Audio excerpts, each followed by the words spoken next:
Hello, everybody. Welcome to the Red Devil Experience. Liverpool 2, Manchester United 2, in what has been a brilliant match of football. Great display by Manchester United today, up against all the odds. People were predicting we were going to get smashed 4, 5, 6, 7, 8, 9, 10 nil. That was not the case. We went there to Anfield. We got a draw. We played our hearts out. We played, in my opinion, much harder than Liverpool. We wanted it more. I feel a bit robbed, to be honest, because I felt like we deserved the win. I think we actually played better than Liverpool in large parts of the game. And it was a brilliant performance by Manchester United. Sorry about that. And, you know, it looked like we were going to get nothing out of the match, and I felt really robbed at that moment. DIALLO comes up with a brilliant goal once again. Big game, big player. He's been doing it all season. He's absolutely fantastic. He's been, our top player. And, credit due to him once again. Alejandro Garnacho coming on, getting the assist, making the cross for DIALLO to tie up the match. And we could have got that winner right at the end. Harry Maguire, unfortunately, skies it over the top of the net. And, it was a real letdown. It was real disappointing. I kind of wanted Xerxes to shoot. I kind of wanted Xerxes to redeem himself, and kind of redeem a little bit of his reputation, I guess. You know, if you score the winner against Liverpool after you get booed, the way he got booed after getting taken off against Newcastle would have been a great story. But he passed the ball. It was still a good option. It was still a good decision because Maguire wide open in the box. And, it just wasn't meant to be, unfortunately. Wrong player at the right time. And, I'm proud of the team today. I'm proud of the team because many of us, including myself, we predicted that Manchester United were going to lose this match. We didn't stand a chance, based on the way we've been performing, based on the way Liverpool have been performing. And we asked for the very minimum to go out there, to fight, to battle, to not get embarrassed, to show you care about, the club, represent the kit in a Manchester United manner. And they gave us that today. But listen, we have live player ratings. We're going to break down the match a lot more. We're going to get to the comments because I see our wonderful community is in here. But before we do, please smash the like button if you want to help us out. It helps the channel grow. It helps the channel get pushed out there. So if you could take 2 seconds, smash the like button for us, would be greatly appreciated. And if you enjoyed the content and you're not a subscriber, subscribe and make sure you hit the notification icon bell so that you get notified when we go live. We go live weekly. We're here after every match doing the Red Devil recap, and we also do weekly news stuff, transfer news and all that good stuff. So let me get to the chat and we'll get back into the match. Grace started off by saying, "Hold that, DIALLO haters. Brilliant performance. Cooked Trent Alexander-Arnold." Well, DIALLO, and I think many of the players, but DIALLO, he played magnificent today. And there was a numerous amount of players that played magnificent today. They upped the tempo, but DIALLO definitely stepped up today. Definitely had a very good performance, a very strong performance. He was confident. He was tenacious. And it was very good to see him back to that because, again, he's been struggling. Many of the players have been struggling. The team has been struggling. But as I've always said, I know that Diego DIALLO is a good player. And I know that he can do these things.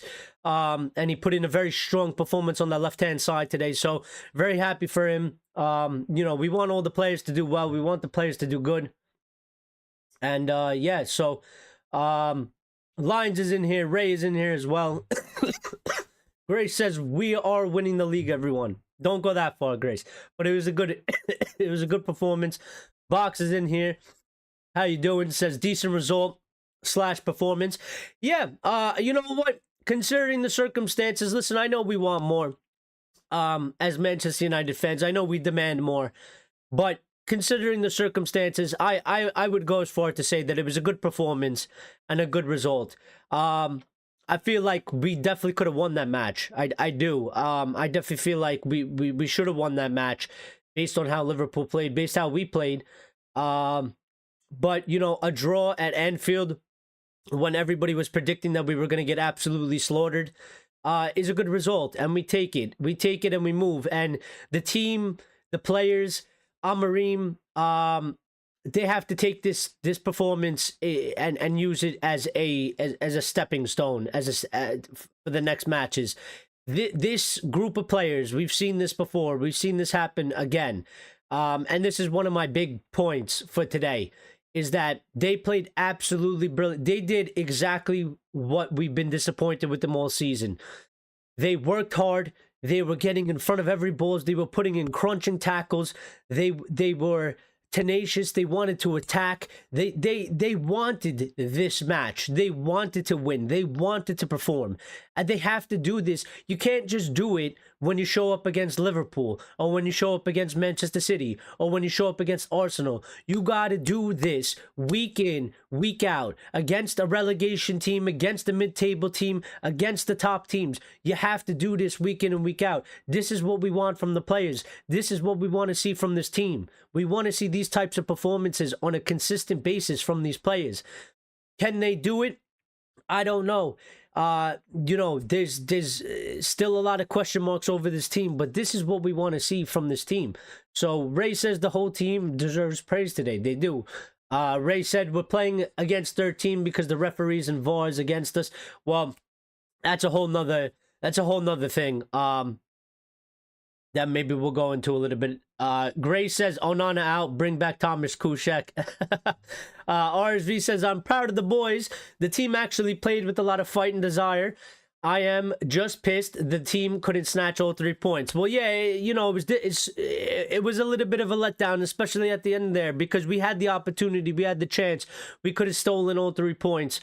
And I think we played in a manner where you can certainly argue that we had the right to say that we deserved it in that match. You know, the chances we created, the defending that we did. I mean, we played a complete 90-minute match that we haven't done in quite some time. And this is why I titled the show that Amorim needs time, because you can see that, you know, what he's trying to implement, it's there. He needs more time. He needs more time with the players on the training pitch. The players need more time to learn this and implement it well. And one of the things that Amorim is going to have to figure out down the road is, I think when we play big teams that play open, they play attacking, we can compete. We can compete to a certain level. And I think United have always kind of been able to do this. Our big problem is when we play the small teams, when they defend much tighter, when they sit back a lot more, we struggle to figure out how to create good chances, how to make things happen. And that's one of the things that I'm going to look for Ruben Amorim. I hope he can unlock from this Manchester United side, because if he can do that, we're going to get a lot more points. We're going to be a lot further up the table. We're going to be a lot better of a team. We're going to gain momentum. We're going to have stronger performances over a season's course.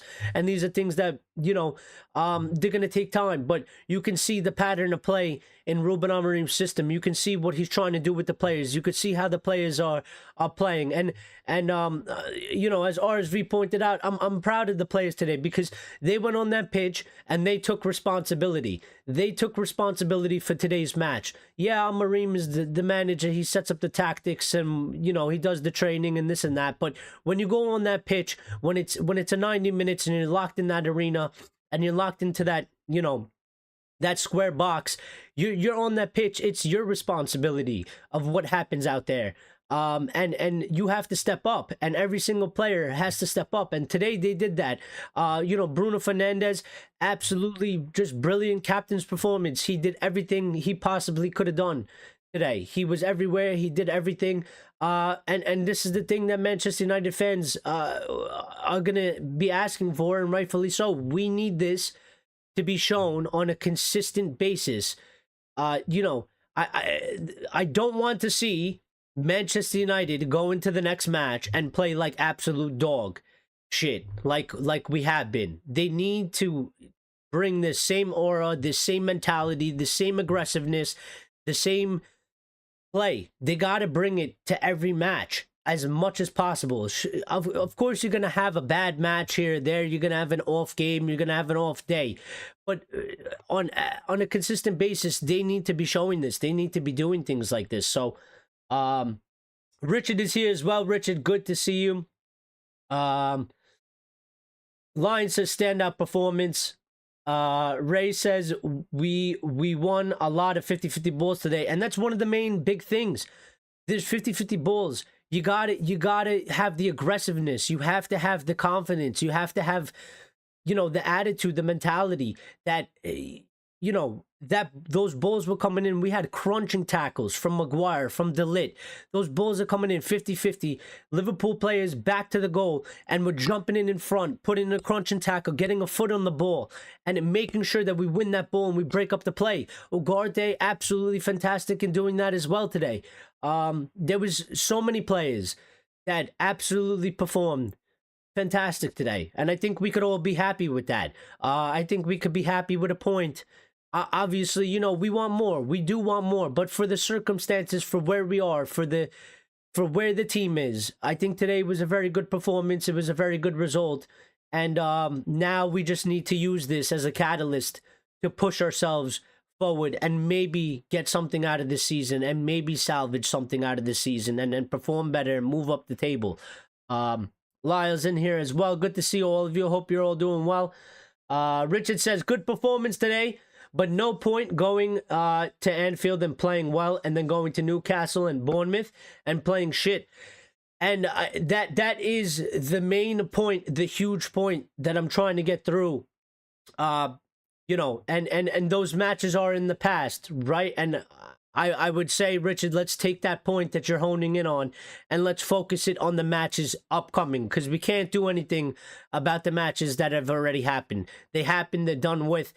We had bad results, we had bad performances, but what they can't do is go and perform like they did today and go into the next match and play like they did against Bournemouth and Newcastle. At some point, Manchester United and Ruben Amorim, if we're going to have any type of success, if we're going to have any type of growth, if we're going to have any type of progression, we need a point where we take a performance like this today and use it as a catalyst to push ourselves and move forward and actually start growing into something more than what we are or what we have been. So I think you're absolutely right, Richard, but let's look forward. Let's not look to the past. We have games coming up. We need to do what we need to do. We need to perform like we did today in every match going forward. And there's question marks. I don't know if they can do it. I don't know if this group of players can do it. It's been a talking point of, can they sustain this? They haven't been able to. The question marks over their mentality and stuff like that. But maybe Ruben Amorim can give him a push in that direction. Lyle says, amazing what a full week of training can do. Hey, who would have thought? Now, if we can keep this up, yeah, we can do well. Well, that's another thing, and that's why that's why I said Amorim needs time. Again, I don't talk about circumstances to try and make excuses. I talk about the facts, and Amorim has come in. He hasn't had enough time to train these players. He's come in. He's played a different type of style, a different type of system, completely different to what a lot of these players are used to. It's going to take time. It's going to be a struggle to do it in the midst of a season where you're playing 3 matches a week. You don't have enough time for training. We had an extra training session. Amorim said before the game, he talked about the extra training session. He said he thinks it's going to make a difference. I mean, with this result today, maybe you could argue that. But yeah, let's see. Let's see, what happens after this. Was almost a present for me on my birthday. Well, it's Ray's birthday, so everybody give Ray a big shout out to his birthday in the chat. Get in there. 63 today. So happy birthday to Ray. Yeah, almost a present. Almost a present. You know what? I would still take it as a present though, because we could have went out there, we could have lost 3-0. I think it's a good present. They went out there, they fought hard, they battled, and they got us a point away from home at Anfield. So Chris says happy 70th, Ray. He's not that old yet. He's getting there, but he ain't that old yet. A few more years, Grace. Hope I make that, says Ray. You'll make it. Don't worry about it. You'll be there. Ray says he went nuts when Maguire missed that chance at the 95th minute. I think we all did. I had my hood over my head and my hands in my hand. I couldn't believe that he shot it over, because I just thought that he was gonna do it. I thought he was gonna put the ball in the back of the net, and he fucking skied it.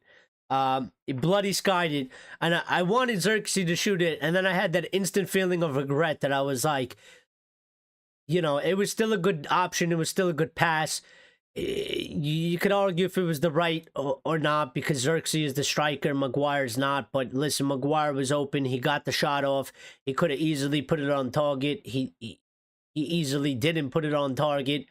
But I had that instant feeling of regret, and I was just like, I had no idea if Xerxes would have been able to score. But I was like, fuck, maybe he should have just shot it. He's the striker, man. Lion says Maguire should have got it on target, but it was a dodgy ball from Xerxes, to be fair. Well, maybe I got to watch the replay, because I didn't see it that much. It was all real quick. All I saw was the pass come in, Maguire hit it. I didn't watch it back. So, but, from that area, you expect him to at least put it on target. So, yeah. Maguire should be kicked out for that miss. Well, yeah, I get that. I also think Xerxes played well for the short time that he had on the pitch. Yeah, I mean, he came on. I think he tried his best, and he was on there for a short time, so there's not too much to analyze. But you know what? Let's do the player ratings. Let's do them together. Get involved. What you think? Because I don't want my scores. I'm not the best at player ratings. I'm more of a traditional person where I do good performance, bad performance. So the numbers get away from me a little bit, but I want you guys to get in there and put in your numbers, because this is for the community. This isn't for me. I don't do it for me. I do it for the community. So Andre Onana, I'd give him, you know what? I give Andre a 6 today, and I give Andre a 6 because he had a brilliant save in the first half with his feet. That could have easily been a goal from McAllister. It was a good save. The first goal that went in, that's more of a team error, in my opinion. I don't know how you save that. It was a brilliant place shot by Gakpo, and I don't know how you save that. It was just a really good shot. I don't think the lid should have slid. I think that was a defensive error. Grace gives Andre Onana a 2. Where I do give the blame to Andre Onana is I think he should have definitely saved that penalty. He picked the right way. His hands weren't positioned correctly. He could have saved it. He should have saved it, in my opinion. And, maybe that would have won us the match. What I will say is an unfortunate penalty given against De Ligt. It's a bit harsh. I don't know what you do with the rules of the game there. He's close. He doesn't mean it. He's not looking at the ball. He's turned away. We had a penalty shout. They didn't even give us the replay. They didn't even VAR it. So I don't know what to make of VAR. I don't know what to make of the rules. It doesn't make sense. At that moment, it seemed like, it was very against us. Like, every foul we commit, the referee's giving us yellow cards. They commit fouls. They're not getting any yellow cards. We have a penalty shout. They don't even review it. They get a penalty shout. They review it. They give it to them. So in that aspect, I was feeling a bit robbed, because I was like, listen, we performed well today. We deserve something out of this match. I wholeheartedly believe that and felt that. And then when they got that penalty and they scored, and I was like, this is how we're going to end up with not even a point out of this match. And I really didn't feel like we deserved that at all. So I give him a 6. Well, Richard says, I expect to see us play with the same attitude against Arsenal next week. Absolutely, 100%. And that's what we need.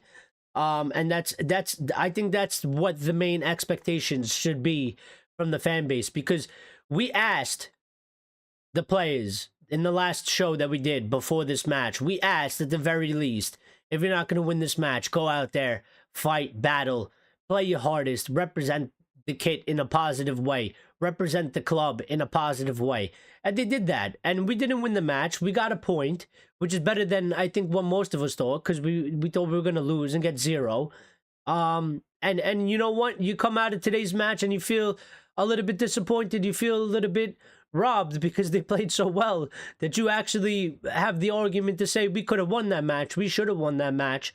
And I don't think Liverpool played particularly well, but I don't think Liverpool played particularly well because we played actually very well, and we made it difficult for Liverpool, and we made it hard for them, and we frustrated them, and it wasn't an easy walk in the park for them, and they were home. You know, and I think they walk away from that feeling a little bit fortunate that they didn't lose that match. I'm sorry for the coughing, guys. I'm still a little sick. I'm still getting a little bit over it. I got this lingering cough. But yeah, I'm doing my best. So I apologize for the coughs into the mic. Ray says, I agree, Xerxes should hit it. But after last game, I understand he was cautioned. And that's the thing, you know. I feel a little bit bad for Xerxes. Because I do think that, you know, as a striker, I want my striker to hit that ball because that's his job. And he probably has the better probabilities, the better chance to put that ball into the back of the net. But I can understand at the same time, he was booed off. He hasn't had a great time. He's certainly lacking confidence. And I can understand why his head went to, I better pass this ball off and center it. Because he just doesn't have the confidence in himself. And he just wants to do something good for the team. And I guess he felt like, you know, it's not, I don't have it right now. I guess he second guessed himself, and that's why he passed the ball off instead of shooting. And that's why I feel a little bit bad for him, because I think if he was a little bit more confident in himself, if things were going a little bit more positively for him since he came here, I think he would have shot that ball.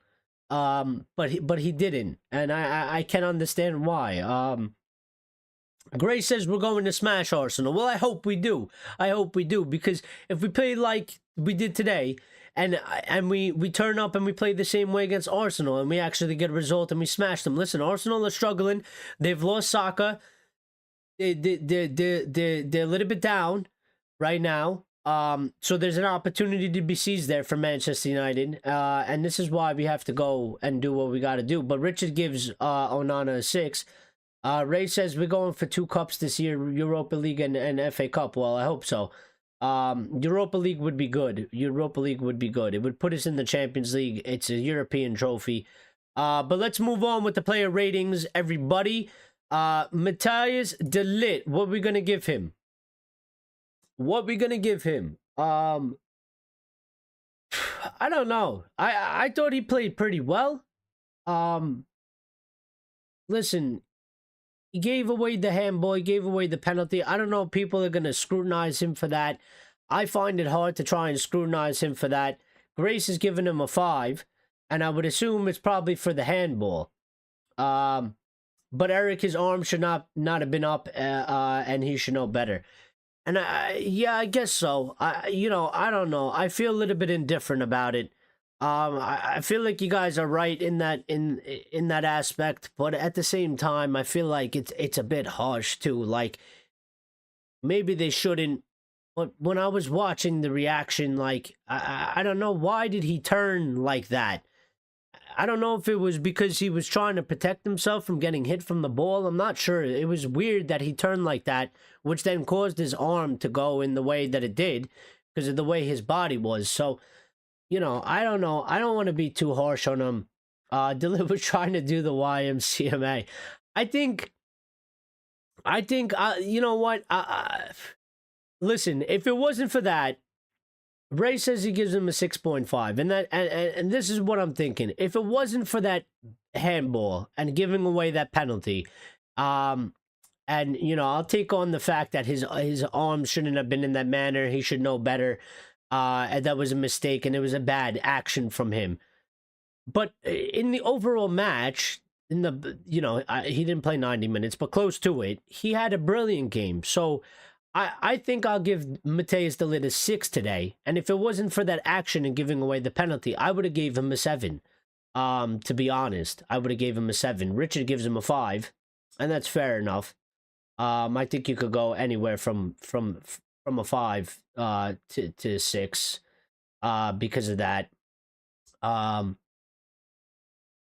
I think de Ligt is a Trump supporter. For what reason? Because he built a wall in the defense. But yeah, fair play. But I don't know. I feel a little bit indifferent about it. Harry Maguire. What are we giving Harry Maguire? Box says, I thought de Ligt sold himself short for the Gakpo goal. Well, okay, that's a good another point. So maybe those two actions, they were crucial. They were pivotal moments. So I do understand if you're gonna give him a 5, a 5.5 or a 6, because I don't think de Ligt should have slid there. And I think him sliding and going to ground in the box like that was a big reason as to why Gakpo scored that goal. Because I think if he didn't, and he stood his ground, I don't think maybe Gakpo scores that goal. I understand why he slid, but because he thought a cross was coming in and he got tricked by it. But again, that was a bad action. So, fair play. And it was good Box bring that up, because I kind of slipped my mind. Harry Maguire. What are we giving Harry Maguire, guys? What are we giving Harry Maguire today? I'm feeling like I would give him a 6.5.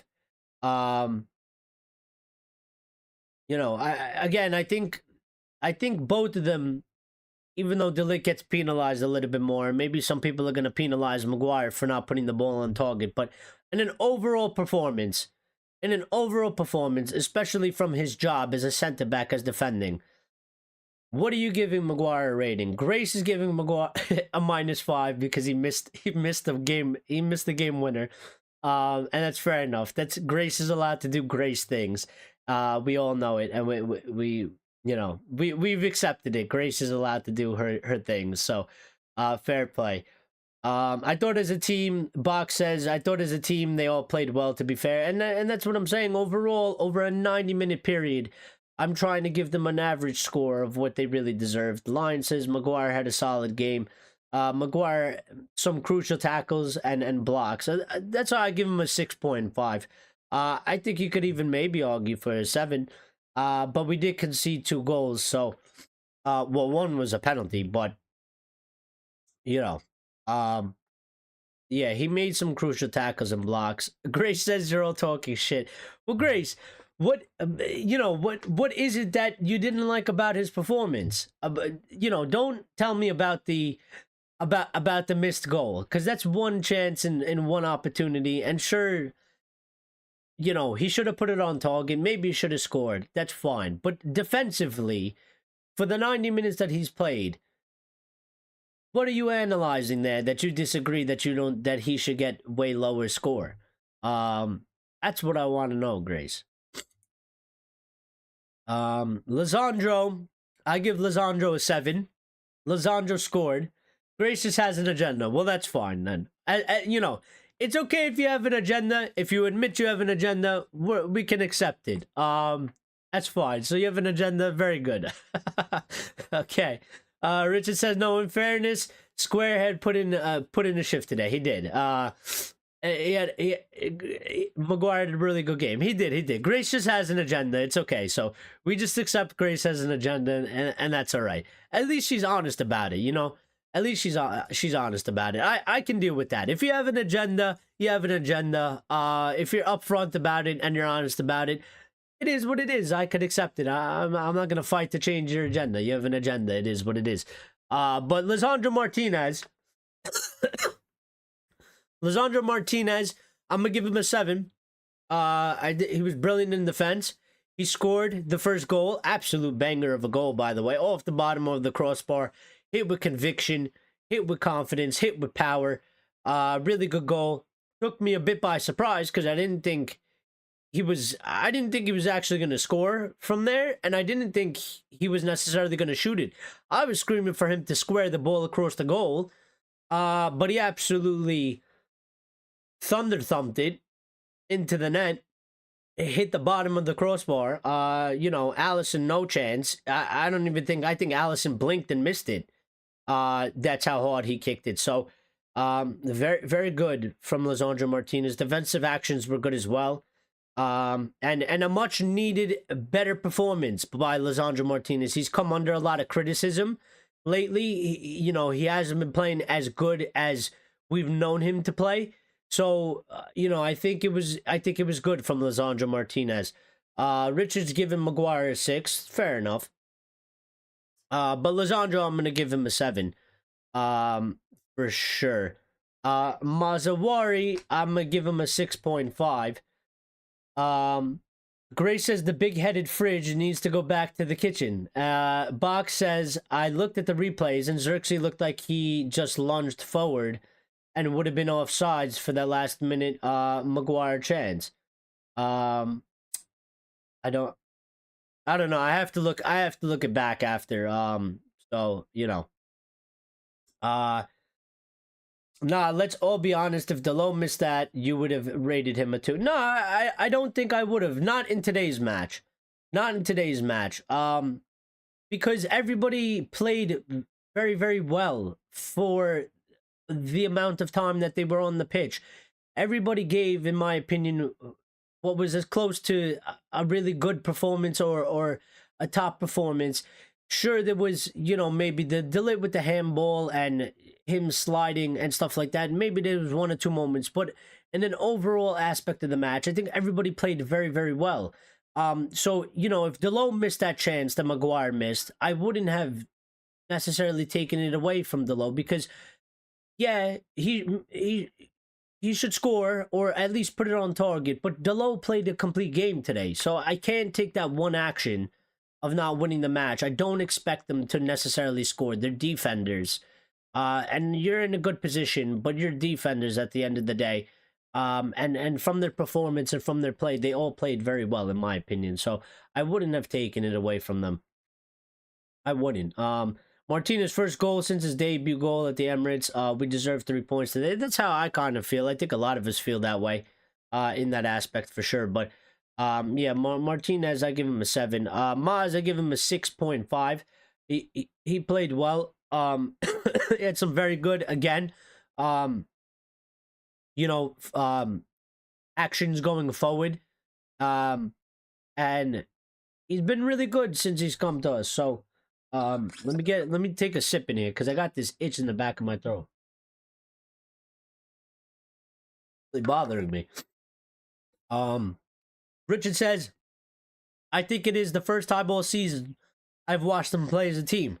Well, that is the good point. That, they played as a team. They worked hard as possible. They didn't give up. We went ahead and it went backwards on us, and we stayed in it. Our heads didn't drop, and we made it back level again, that's important. But one of the key things that I think Richard's hitting home on, and I certainly felt this way, is we pressed very well today.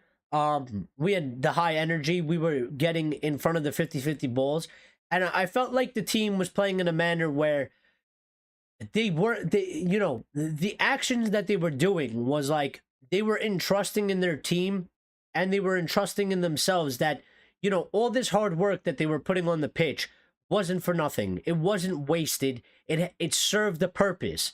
And I felt like all the players kind of had that in their head, and it allowed them to continue to keep playing the way they were playing, because I've seen in the past where there's a couple players pressing, a couple players aren't. The players that are pressing then give up on pressing because they're like, what am I doing all this hard work for when the rest of my team isn't matching my energy, isn't matching my levels of intensity and hard work and determination. And you know, I felt like everybody was like on the same page today, as a team, and they, you know, that's really important. So, um, Richard says he'll give the Butcher a 7. He was cut above the a cut above the rest. Yeah. And the Butcher's energy. Well, that's one of the things that I love about Lisandro Martinez the most, is his energy, that fighting mentality, you know, that kind of, that Butcher spirit. That's why he's nicknamed the Butcher, because it's that fighting spirit. And I've been worried about him because he's looked like half a Butcher. He's looked like a shell of his player in recent times, but today it came back out. So I hope we can see that more going forward. But yeah, same page for once, says Box, and for sure. Licha with the Giggsy-esque goal, it really was.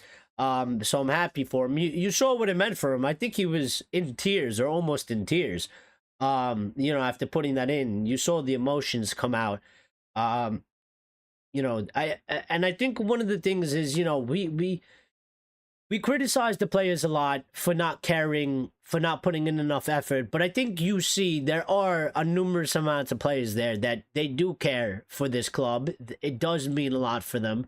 And they want to do their utmost best for the club and for the fans. It's not about them. And I think what's coming into fruition is that Ruben Amorim is bringing more out of the players that do have it. I think there's obviously some players that either struggle with it or don't have it, and that's going to have to be addressed at some point. But I think what is happening is Ruben Amorim is bringing that out more out of the players that have it in them, that's a part of them, like the Lisandros, like the Ahmads. You know, Ahmad, every time he scores his celebration, it's his celebration now. He kisses that badge. And you could tell by the way he carries himself on the pitch, by the way he plays. He plays for the team. He plays for the club. He goes on that pitch, and his mentality is to serve a higher purpose than himself. It's not about Amad Diallo. It's about Manchester United. It's about his teammates. And we have a numerous amounts of players there that are like that. We have some players that are not like that, and they are an issue. And either we get it out of them to buy into it, and they grow, or they don't grow. You can't get it out of them, and we got to move them on. You know, imagine a 2'5" baby ferret scores against you. Well, that's a new one. I never heard that. Richard says Maz, he will give him a 6. Richard, see if to make sure if you're live, because I feel like you're a little bit behind us. But yeah, Maz, I'll give him a 6.6. Let's get through these, because I don't want the show to go on too long. I want to get to Ruben Amorim quotes, because somebody mentioned the quotes. I missed their chat before. Lions did, and said, wow, Amorim's post-match interview was very interesting. And he ended it with, today, everyone will be happy with the players, so I can now be upset with them. Which is I like that statement, but I want to get to those comments, because I think today is the day for the manager's comments. So yeah, Maz, 6.5 for me.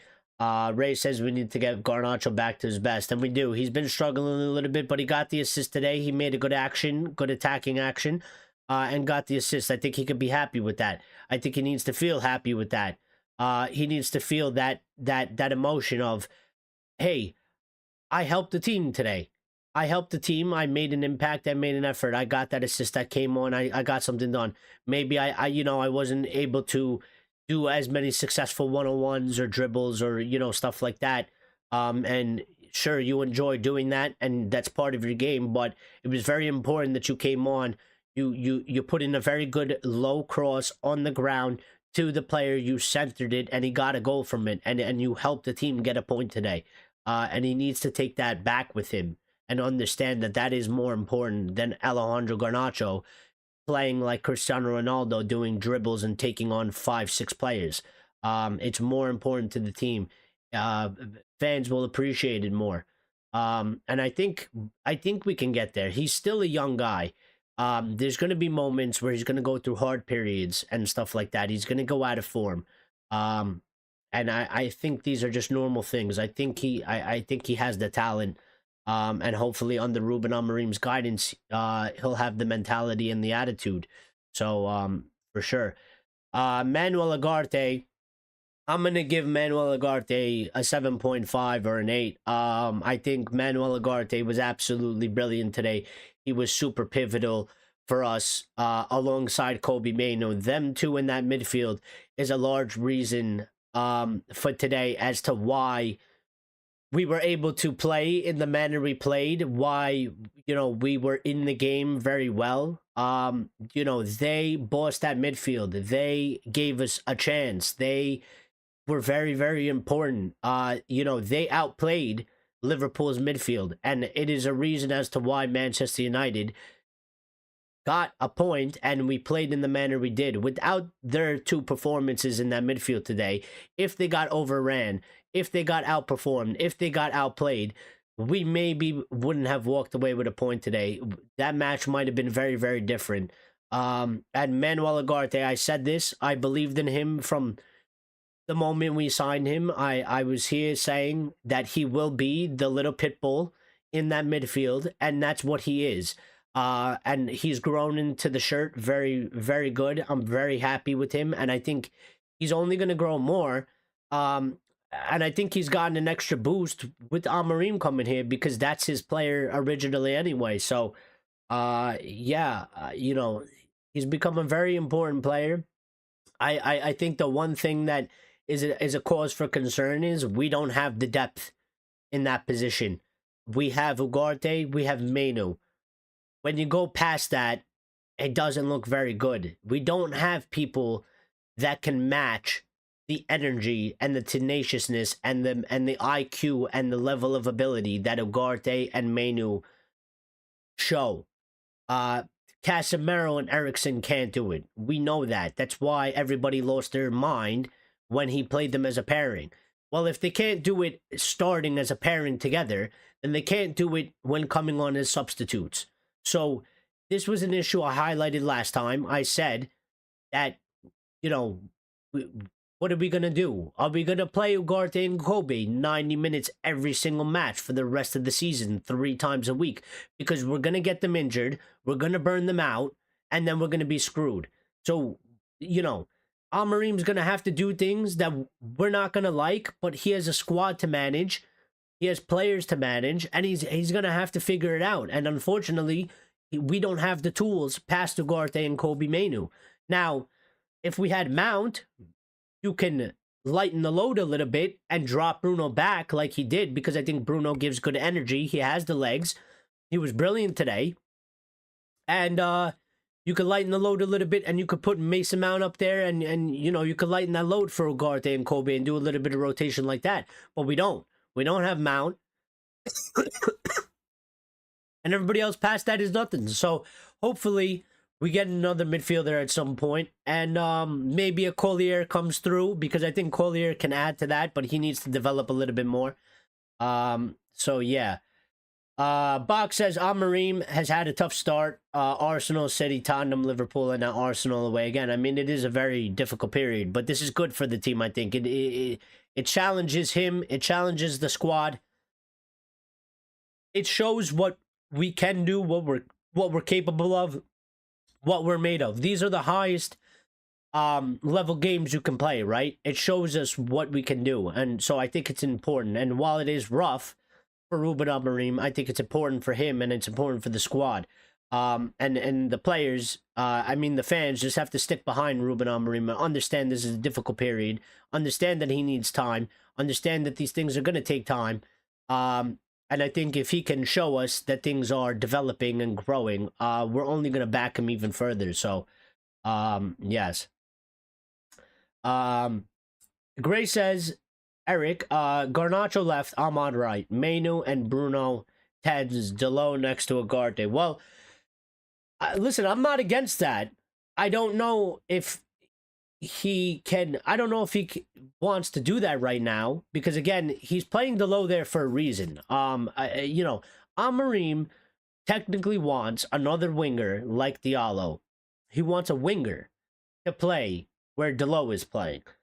DIALLO is playing there for certain reasons. Number one, we don't really have another option past that. Maz is playing, you know, as the extra center back. I think we're a little bit short on center backs as well in terms of quality, plus injuries and stuff like that. So the squad is a little bit, you know, he played, I think, what is closest to our strongest starting 11 in this current squad. There's places in the squad that we need to update, we need to improve.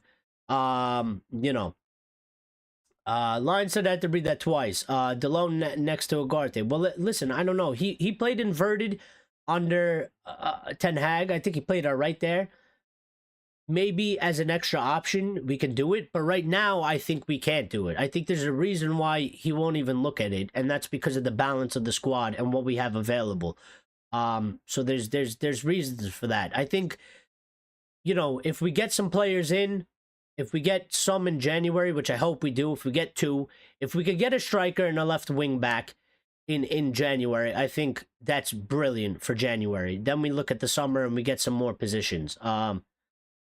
But, you know, right now we're a little bit limited in the things we can do. But Manuel Ugarte, 7.5 for me, was brilliant. Kobe Mainoo, I'm going to give him a 7. His partner, he was very good. The thing about Kobe, I would like to see Kobe, where Grace is saying, to put him at the 10, because I think it would be better for him. The one thing about Kobe that is a little bit of a concern for me is his strength. I think he needs to somehow develop a little bit more strength, because there's periods in the match where he gets out-muscled and he loses the ball, or he gets muscled off of the ball. And, you know, a player for his position, he can't afford to lose the ball in those positions at those moments. And that's where the strength comes in, to hold on to that ball. Now, sometimes he shows okay strength and he holds out. But a little bit more strength for him would massively help out his game, for sure. Because it would just make him retain the ball a lot better. Which would help us out in the end. So, other than that, I think Kobe played very well today. He obviously has the talent, he has the mentality, he has the composure. For a player at his age, brilliant. So, you know, I just would look for that for his development and growth. Get a little bit more strength in there. DIALLO, I'll give DIALLO a 7 today. I give DIALLO a 7 today. He was very good going forward. He was good defensively. He had to defend Salah. He was on a yellow card for a large part of the match. Had to defend Salah. I think he did a very good job defending Salah on the yellow card. When he went forward, he seemed to just find his left foot, which he hasn't shown too much today, but his left foot almost became his right foot. Richard gives DIALLO a 6.5. Fair enough. We're around the same ballpark. He put in some very good crosses, Diego DIALLO. So, for me, I think he played a very good game today. I'm happy with that. Grace is obviously going to give DIALLO a 15 and man of the match and says, hold that. I expected nothing less from Grace. But, yes, 7 for me. It was a good performance. Stepped it up. Showed his quality. And, yeah, he was very good. Even with the intricate 1-2s, he had a moment or two where, you know, it was a bad pass and stuff like that. Listen, you're not going to get everything perfect in a match, but overall, he did much better. And he did more good actions than bad actions, which is always the positive and the takeaway for me. Amad Diallo, I give him a 7 as well.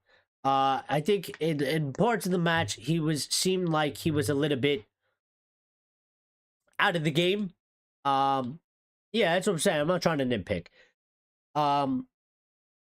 But Amad Diallo, there was parts of the game where it seemed a little bit out of it, like a little bit quiet.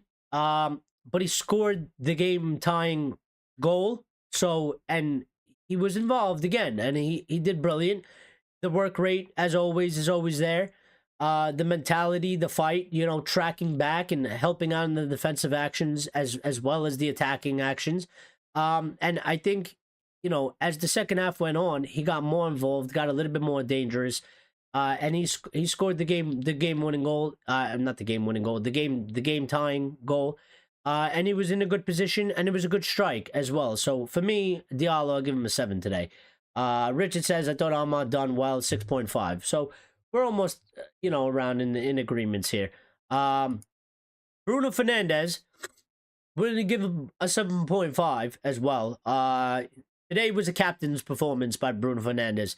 He did everything fantastic. The energy he bring, the tenacity, the fight, the mentality, the actions that he did on the pitch, passing, being aware with the ball and the passes, and just it was a complete performance by Bruno Fernandes, defending as well. Breaking up some of the play when he had the opportunity to do so, and this is the performances that we want to see from our captain. But this is the performances that we know that Bruno Fernandes can give. Even my father, who isn't the biggest fan of Bruno Fernandes, even he gave him credit today, and said today he played a very, very good game. So I think everybody is probably in agreement with that. Gray says Bruno just has one of those faces, what, that you want to punch. People say that about me, so I guess me and Bruno are well, I don't know if people say that about me, but I've been told that a couple times throughout life. So I don't know, maybe me and Bruno are alike like that. Bruno could be my uncle or my brother, I guess. Yeah. Rasmus for me, I'm gonna have to do it. I feel bad to do it. But I gotta give him a 5.5 today. I think he got the service today. It was disappointing with some of the things that he did on the pitch. He wasn't strong enough for me today. He didn't hold the ball up as good as I think he can hold the ball up. And I think as much as we've seen him. Grace has given him a 4. Listen, that's fine. There was some very frustrating actions with him today. I think he probably should have scored that goal, or at least done better with it. It was kind of right at Allison. I was disappointed with that action. Richard's given Rasmus a 5. This is the thing. Richard says too early to be our main striker, and that's where I kind of left today's match feeling with, is that I don't think Rasmus is a bad player. I think Rasmus has very good potential. I think he has good qualities, but I think at this moment in time, I think it might just be a little bit too early for him to be the main man. I left today's match feeling like I like Rasmus. I think he's good enough to be part of the squad. I think he's good enough to be our player, and a player that can develop and grow into something better than what he is right now. But at this moment in time, I feel like Rasmus' perfect position for the squad and what the squad needs is Rasmus is the number 2, and that we need a number 1 with a little bit already more molded quality, and just stronger qualities in that position. And that's why I said that if I think we get a left wing back and we get a proven striker, if we get a Nuno Mendes and we get a Victor Osimhen, I think in January would do wonders for our squad.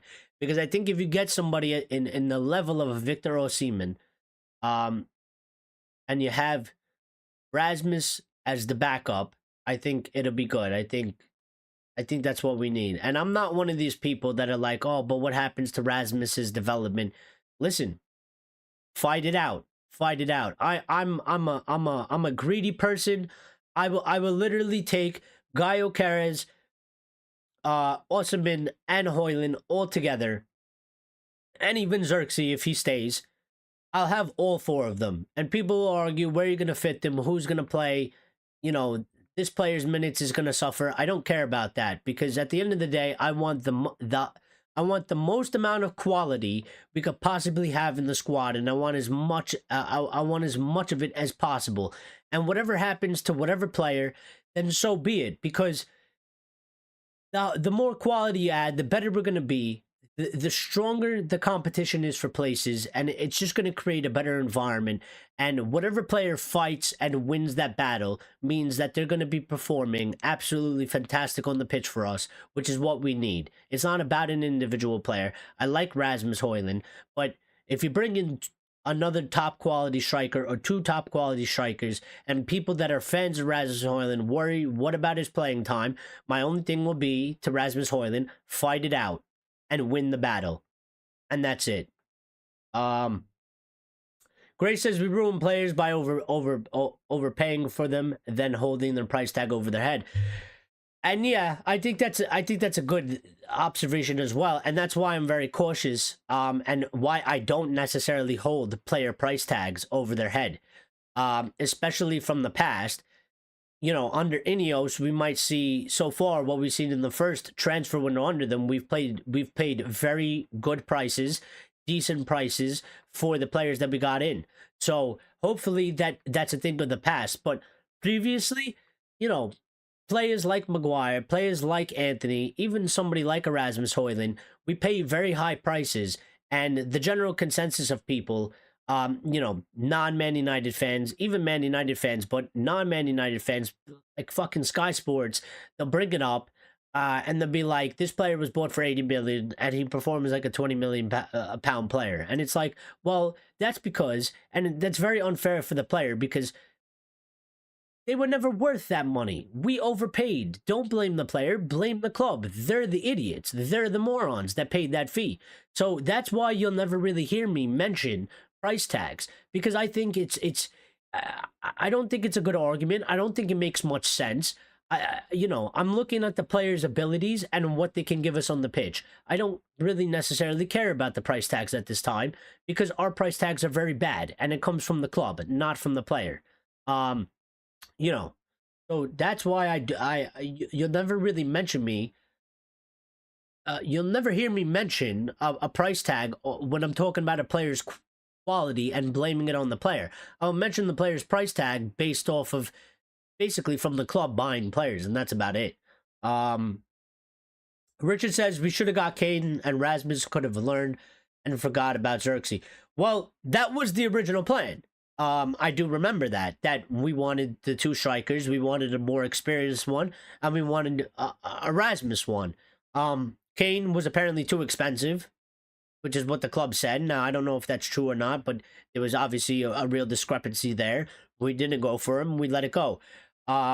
We kind of forgot about that plan at some point, because we never went back in for the more experienced striker. We had Rasmus kind of just hanging out there by himself. And then we got Xerxes, who's 23 and needs to develop and maybe isn't even the right fit. So I think it's actually important that the talk about another striker coming back in is the correct thing from the club and the higher-ups. And it's smart, because we actually still need that experienced striker. And this is what I'm trying to say. Like, I will take Osimhen, I will take Gaio Caras, because I think Rasmus is good, but he needs more time to develop. He needs more time to learn.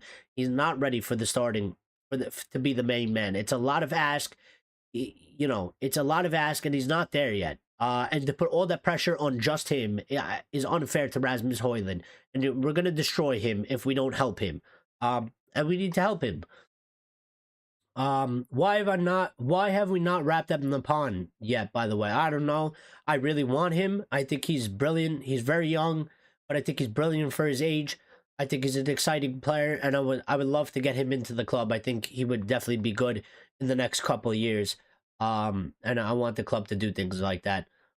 Lyle says his thing with Kane, one, he was going to cost too much money for his age, and two, under Erik ten Hag and squad setup, Kane would have struggled and he would have been labeled a flop. Well, maybe not. I mean, I think Kane still would have scored goals. I just don't think Kane would have scored as many goals as maybe Kane usually does, and that's because of, you know, what you're mentioning, Lyle, was the setup and the way we play. But yeah, fair points. Garnacho, I think we could give Garnacho, you know, I usually give the substitutes a 6. I'll give Garnacho 6.5 because he came on and got the assist. And that's pretty much about it. We talked a little bit about Garnacho in the beginning. And Garnacho has to refine some type of form and some type of confidence. I feel like he's been lacking it ever since he's been dropped. He looks a little bit just off of it. Something feels a little bit funny around him. He gets the ball. he's not able to really beat players one-on-one. He seems like he's lacking that confidence in himself, which I think is a little bit normal because he's a young guy. He's played a lot of football for a young guy, but he's still young in his age. He's still young in his mentality. And these are things that, you know, you have to overcome as you grow with age, and mature a little bit more. But I think he can do it. And I think under the guidance of Ruben Amorim, as long as Garnacho has the correct attitude, doesn't give up on himself, doesn't give up on Ruben Amorim, I think he'll be able to navigate it and get out of it. I do think he will. I think it'll take some time, a little bit, but I do think he can. Richard gives Garnacho a 6. So me and Richard are basically right around there. We're 0.5s off of each player, but yeah, it's all pretty much about the same. Richard says, I don't think there will be any business unless we sell alone players. Well, maybe so. Because I feel like if that wasn't the case, then we probably would already be close to doing some type of, you know, a player would be looking to be joining imminently, I think, if that wasn't the case. So, but I think there are opportunities there to do deals, and it might come down to crunch time, Richard. I think, you know, it might take a couple weeks to get these. I mean, you know, what day are we in because this, you know, January is flying by already. So it's January 5th. And I think, you know, it might take a couple weeks to get these sales. I think Marcus Rashford is one that is definitely needs to go, and I think is definitely one that is probably the most likely to go. There's no way of him coming back in. He came back in on you know, sat on the bench as a sub, but I don't think he's performing in training, and I think, you know, he was out of the squad once again. And that was probably, he came back in because we were on a lack of options. We had some suspensions mixed with injuries. So he came there just as an emergency. He was never going to play. He's back out of the squad again, completely. So I think that's one. And I think Casemiro is another one. I think if we can somehow get these two deals and get some funds or open up something, you know, for the pockets of United, then I think we can do one or two deals, for sure. So let's see what happens. Lenny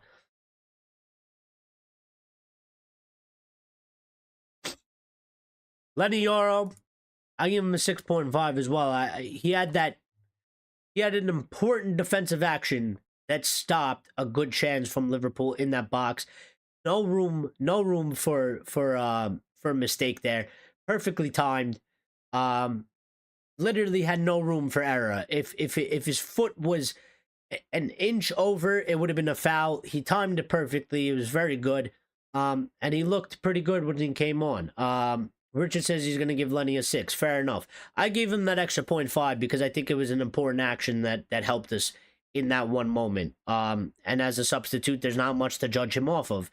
But, so yeah. That timing, the tackle from Lenny was superb. And that's what I'm saying. There's not much to judge Lenny off of because he didn't play a lot. And I usually give 6s, but I think that action and that timing of that tackle was superb. And I think it was really good. So I think he deserves an extra 0.5 onto his score. Xerxes, we're going to give him a 6. I think he did some, you know, he got involved a little bit. He had some good actions. I don't think it was anything to really go over. Again, maybe it would have been a little bit higher if he got that assist and it came off from Maguire.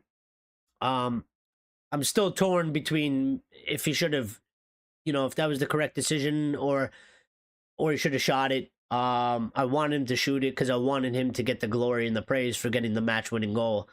I still feel a little bit torn about that. You know, part of me feels like he should have just went for it. You know, now knowing that it didn't go in, but I don't know. I'm going to watch it back. Richard gives Xerxes a 5.5. And Ruben Amorim today, I will give Ruben Amorim, I'd probably give him a 7.5, to be honest. I think we set up very well. We played very well. I don't know who I'm going to give man in the match to. It's going to be between Ugarte and Bruno Fernandes. Very, very difficult. I don't know necessarily who to give it to. I think you could Richard says he would give Amorim a 7, and fair enough. Um, yeah, for me, very difficult. I think you could give it to both of them. You could give it to Ugarte or Bruno. Xerxes' reception was fantastic. Well, yeah, I think they made up for it. I think. See, the thing about Xerxes was I don't think it was necessarily about Xerxes. They did it to Xerxes, but I don't think that happened because of Xerxes. I think it happened because they took the frustration and the disappointment and the anger out on Xerxes. And I think after they realized that, that really wasn't fair to do that to him, even though he hasn't been good and he's not necessarily what you would call a fan favorite, I think the fans realized like that wasn't a nice thing to do. Because it's not just Xerxes, it's the team. The team has been shit. And one player doesn't necessarily deserve it. So I think they gave him that reception in kind of in an effort to make amends and be like, listen, we're a little bit sorry about that. It wasn't really about you. It was about the fact that the team was shit, that we were losing, and we took it all out on you, and it wasn't, you know. Lyle says man of the match Amorim. Well, you could very well give it to him. I gave them all the same score, so it's a 3-way tie. For me, but I think I'm gonna give it to Manuel Ugarte because I think his influence in the match, the job that he did, and I appreciate the dirtiness, of what he's done in that midfield today. And he was very, very important, and I just love the energy, the tenaciousness, the breaking up of the play from him. So I'm gonna give it to Ugarte. I could easily give it to Bruno, and you could give it to Amorim too because I think he set us up very well. I think he had the team in the right mentality as well. And you could see that the things that he's working on are growing a little bit and developing a little bit. And Richard says that Ugarte had a good game, no doubt. So yeah, I wanted to get to these quotes. So let me see if I get these quotes. Smash the like button if you haven't smashed the like button already. And if you're watching this show after, get involved in the comments underneath the video. Put your 2 cents in. That helps us out as well. So if you want to support us in that way, fantastic. But yeah, let me get these Ruben Amorim quotes because apparently they've been very good, and there's some news to go along with it as well. So let's see what we got. I gotta go find them. I have to find them first. But while I'm doing that, throw in any opinions, comments, thoughts that I haven't talked about or we haven't talked about or whatever you're feeling. Put them in the chat, and I'll read them out after I get through these comments by the players, and the manager. So there's quite a lot. I might just zoom through them, and maybe we'll just have like a little bit of a discussion about it after.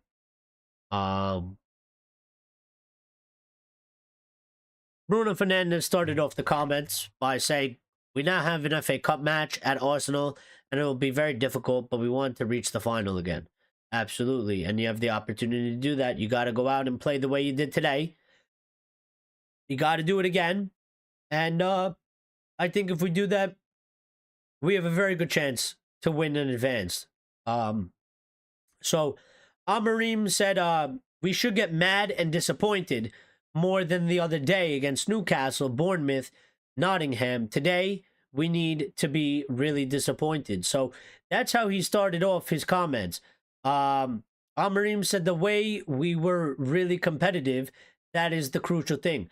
Now listen, the first comment, I understand what he's saying because, again, I think all agree that we felt like we could have got 3 points. We should have got 3 points. And he's trying to zone in on that. He's trying to say that we should actually be angry. And maybe not the fans so much, but the fans could obviously be there too. But I think he's talking more about the players because they played so well that they should be a little bit angry with themselves that they didn't get the 3 points because they fought so brilliantly to give themselves the best opportunity, and it was there. And we just needed a little bit more, a little bit extra, and we just didn't have it to really push us over that line. So I get what he's saying there, and that's why he's saying, if you read it just, you know, if you just read it as words off of paper, it sounds a little bit strange. But if you try to think of it from that mentality, the comments make sense of what he's saying. So Amorim also says, before the tactical aspect, it is the fighting spirit that takes precedence. That is what everyone at Manchester United must show. Afterwards, we can talk about the tactical and technical aspect. We are a different team when we all suffer together on the pitch. And I think he's absolutely just spot on there. And you know, we've always said that. We've always mentioned that. It's all good. You know, you can analyze tactics, you can analyze data and statistics and all that. But, and this is why I think Ruben Amorim, talks about the basics. Because the basics is, or part of the basics is, the fighting spirit. It takes precedent. If you don't have that fighting spirit, your tactics are useless. Your game plan is useless. You know, what you've been doing on the training pitch is useless. Data, statistical analysis, useless. Because you're going to lose that match. And today we had that fighting spirit. We battled for every 50-50 ball. We were hungrier, in my opinion, than Liverpool. And that's why we got the result that we got today. And it's the reason why we didn't show up to Anfield and lose 3-0. And I think he's absolutely spot on there, you know. And again, you know, when you listen to him speak, he's always hitting the point of, this is a team. We suffer together, we win together. And I think it's a very important message. I love the message because that's been my whole key thing. You know, even since Ten Hag was here, even since we started this channel, that's one of my main aspects. You know, we need a team aspect. Grace says, who got man in the match? Lions told her Maguire. No, it wasn't Maguire. Although I was gonna say Maguire because that's funny, and I know it's gonna set you off, Grace. I gave it to Manuel Ugarte. I gave it to Ugarte. I think I said you could have gave it to Ugarte, you could have gave it to Bruno, you could have gave it to Amorim.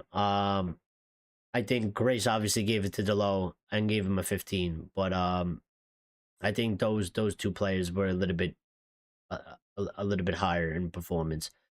Amorim said, we always talk about the system, but you could see that it's not that hard. It's not about the system, it's about the mentality. Today was a good performance, but I want to tell my players that I'm very angry about the previous games. We have to do this every game. And this is what I love. This is why, guys, this is why we come here and I give my opinions and I want to hear your opinions first. And then we go and we do the quotes from the manager, because I didn't read these quotes. I have no clue what Amorim said. But we literally just mentioned these things. We literally just talked about these things. We literally just said the same things as the manager, which is always just makes you feel very good that we're on the same page and the manager is seeing what the rest of the fans are seeing as a majority, which is, it's just good to know that the manager is well aware of, you know, the same things. He's seeing what we're seeing, which means we're all on the same page, which is absolutely fantastic. And yeah, you know, I like the things he says because I think he's smart and he's well aware of, you know, what we're aware of, which is very good. So Amorim also said we have to do this every day and not just today, which is what me, Richard, and everybody else was talking about, because we are facing, for me, the best team in England. And they certainly are the best performing team in England right now, Liverpool. He went on to say we have to have this state of mind in every game because we have to win every game. And we do. We absolutely have to have this. Again, me and Richard said, you know, you can't come out, and we've done this many times, and I'm hoping that at one point it just clicks and changes, because we've done this. We did it against City. We've done it times under Eric Ten Hag. We did it times under Solskjaer. where we're absolutely dreadful. We come into a match where we play a Liverpool, we play a City, we play an Arsenal, somebody huge. It's a big match. We come out, we play absolutely unbelievable. We go into the next match against a smaller team. Now, the next match is against Arsenal, and it's not a smaller team. But we go into the next match, and we play like absolute dog shit compared to this match. And Amorim is really hitting home on the importance that we highlighted, that you have to do this every day, that you need to do this every match, that you can't just do this against Liverpool, and you need to play this way every single match. Now, I don't know if they can do it, the majority of the squad. That is the big question mark that has been over the team for this amount of time, for a long period of time. That has been the great debate. Do they have the mentality for this? Can they do this on a consistent basis? They haven't shown it on a consistent basis so far, but maybe Ruben Amorim can get them to do it. And maybe he can't, because maybe it's just not part of them, and that's when we need the new players to step in. But Amorim continues, says, when we are focused, when we fight for every ball, when we suffer, and we are tired at the end of the match, we are a good team. If we don't do it all the time, we lose matches. That's clear to everybody. And this is why I back this manager. This is why I believe in this manager. That's why I like Ruben Amorim, because he's saying exactly what it is. And he's saying it publicly. He's stating facts. I think the majority of the fan base, if you asked them a question, they would say something anywhere along a similar line of what he just said, which makes me very happy. It makes me happy. It gives me confidence in him that he understands the problems. He sees what this team is. He's not, in denial. He's not misguided. He's not looking at the wrong things. He is on point. He is absolutely on point, which just gives me a lot of confidence in him. And I feel that he will absolutely, as long as down the road he's given the tools, which are the proper players, I think he will absolutely do a brilliant job here. I do feel that way. No doubts about it. Amorim continues and says, if one person thinks you have the ability, but not the character, that's a big problem. That needs to change. And again, very big, strong statements after today's match. I'm absolutely loving it. So thank you, Lions, for talking about the comments, because we haven't done the comments in quite some time after the match, but I think absolutely brilliant today. Amorim continues, says, everyone in the stadium or in front of their TV can see that we were brave today. And that's absolutely true. We understood the game. Absolutely true. Sometimes we had to defend. True. Sometimes we pushed Liverpool back in their area. True. So again, I love it from Amorim. He tells it how it is. And yeah, he hasn't said one thing so far that I disagree with. Or I would say myself. So Amorim, for me, Amorim says, for me, missing an opportunity is not the most important thing. For me, the most important thing is that Harry gave his all on the pitch. That's the most important thing. And I get that, and some people might argue, but he missed that opportunity and that was the 3 points. But I think in the overall arching aspect, the bigger picture, that's one opportunity. And that's why I said I don't want to take away from kind of De Ligt's score or Maguire's score or any of the players' scores, because I think overall match, every single player today gave their all on that pitch. And that is more important going forward and for the club and for the team than, making a mistake on the handball. Today, specifically, that is more important because we need this going forward. They need to have this. If we're going to be anything, they need to show this. And that, to me, is more important because the opportunities will come. Chances will come to win matches and stuff like that. Those will always come. But only if we play in the manner that we play today, only if the players give their all the pitch on a consistent basis, Otherwise, if they don't, we're worrying about missed opportunities and chances for no reason, because it's never going to come and it's never going to happen. So a little bit of an update from Ty Marshall saying Rasmus Højlund limped through the mixed zone at Anfield, and Matthijs de Ligt leaving with what looked like an ice strapped to his lower leg. Well, hopefully it's nothing too serious, and hopefully they're right. Hopefully it's just like niggles and knocks, and they'll be fine. But I think I actually, this might sound crazy, but in a positive way, I like that, because that means they were out there battling. They were battling. They put their body on the line, and that's what I want from these players. That's what we want from these players. We want them to put their body on the line, leave nothing out there, and when you finish that match, you should feel tired. You should feel exhausted. You should be in pain, because you put blood, sweat, and tears onto that pitch for the club, and that's how it should be every single match.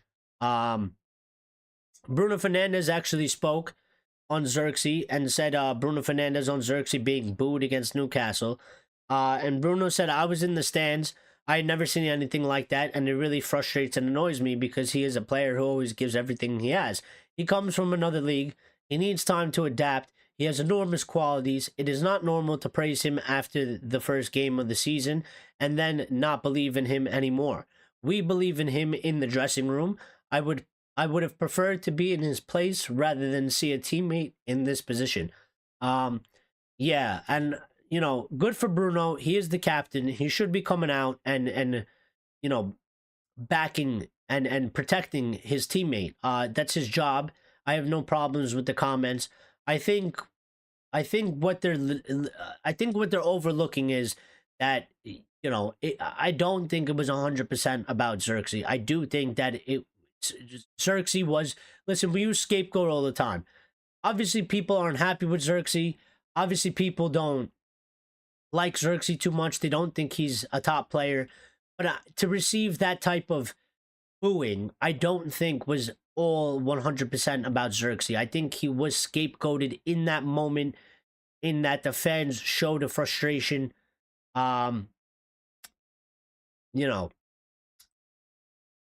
Because really, it should have been a Casemiro and Eriksen to be pulled off and put in that situation. So, yeah. Lisandro said he feels a little bit disappointed because we came to win and we showed it until the last second. We could win. I'm happy with the team's performance. We played well with freedom, whereas we thought too much in the last matches. We have to play with personality like today. I believe a lot in this team, in this coach.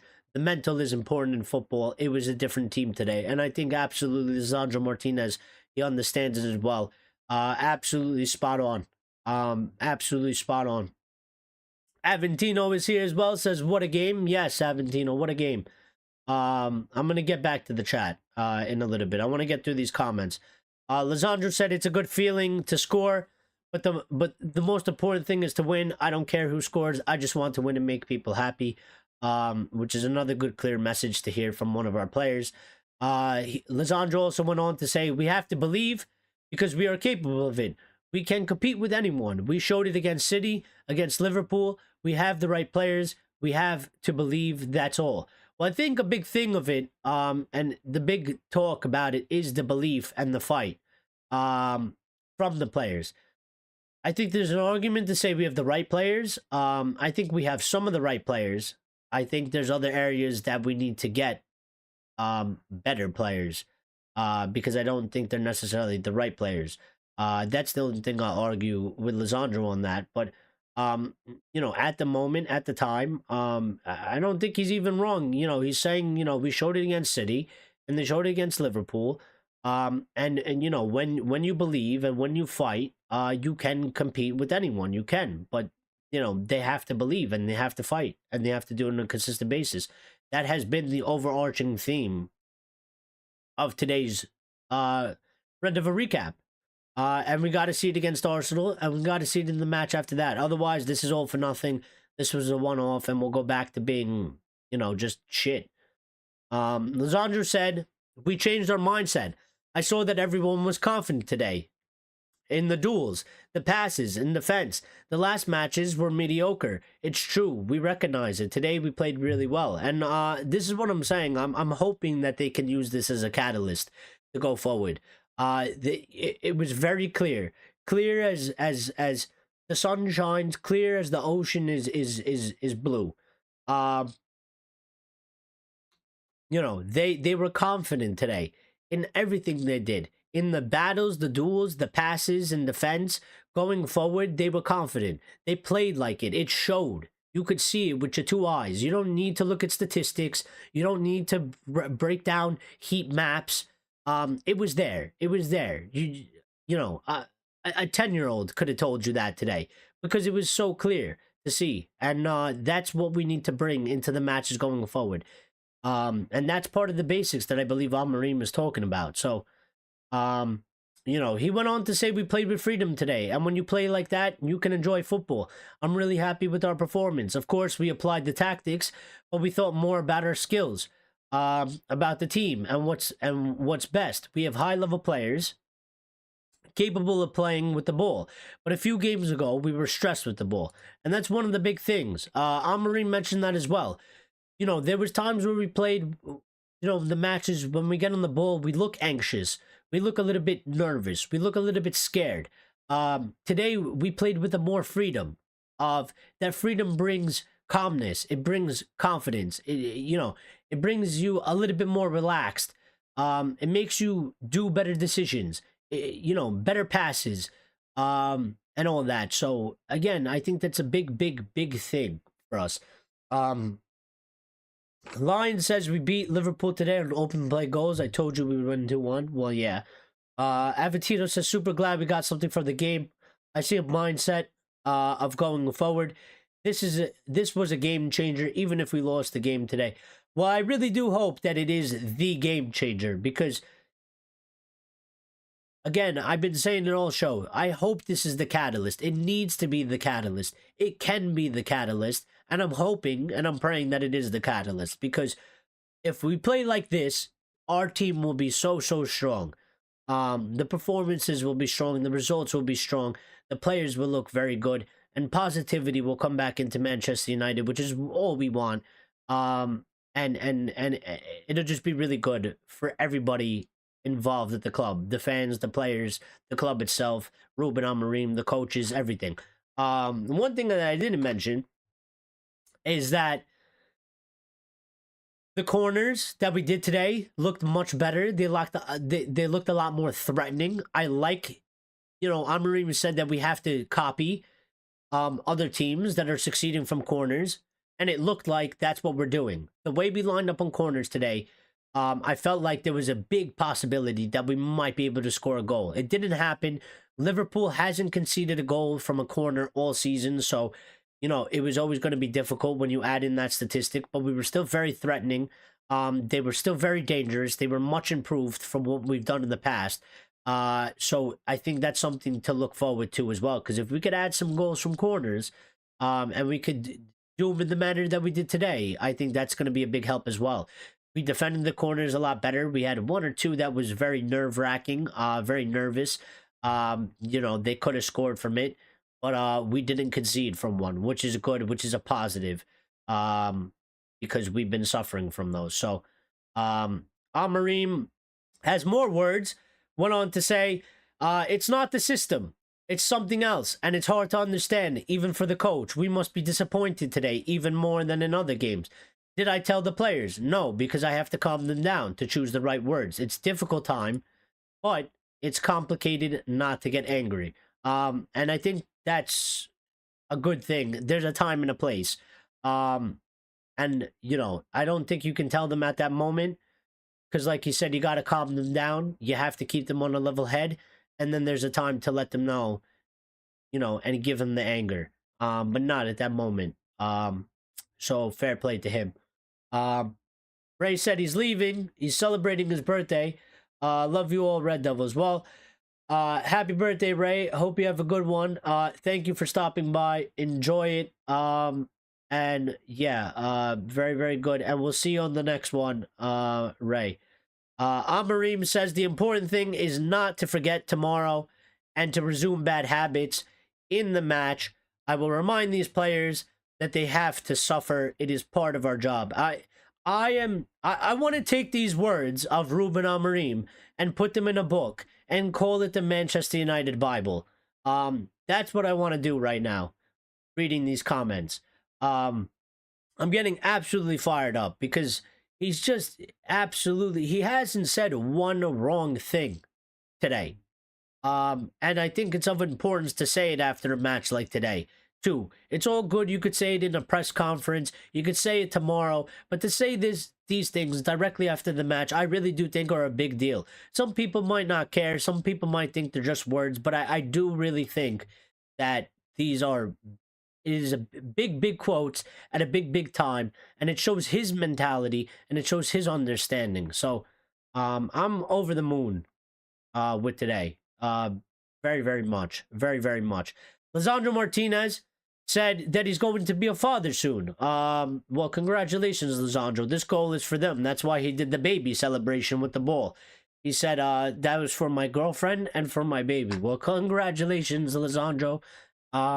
And we welcome you, Butcher Jr., into the world. Very soon. So very good. A lot of positivity going on today. Ray's birthday. We got a good result. We got a point. The team performed well. Lisandro's having a child.